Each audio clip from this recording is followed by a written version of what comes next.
అతని మీద పెట్టినది కూడా ఇద్దరు ఎస్సీ కేసులే. అతనే మా మీద రాళ్ళు వేసినారు, మా వాహనాన్ని ధ్వంసం చేసినారు. అతనే లేనిపోని ఆరోపణలు కూడా చేసినాడు.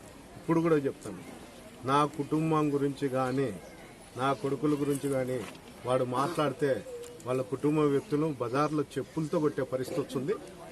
కొట్టి తీరుతా కూడా. ఇంతవరకు చర్చల వల్లే నేను ఉందా అని చెప్తున్నా కట్టుబడి.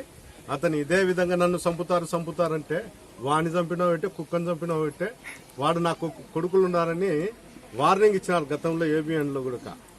ఆ వార్నింగ్లకు ఉండదు. నా కొడుకులు ఎప్పుడైనా మేము ఉంటాం.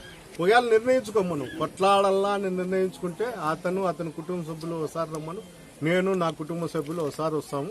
అతను నేను ఎవరో ఒకరు ఉంటారు. వాటికి ప్రశాంతంగా ఉంటుంది. పోలీసు వ్యవస్థ కూడా, ఉద్యోగాలు కూడా ఎవరంతా కొలు చేస్తారు.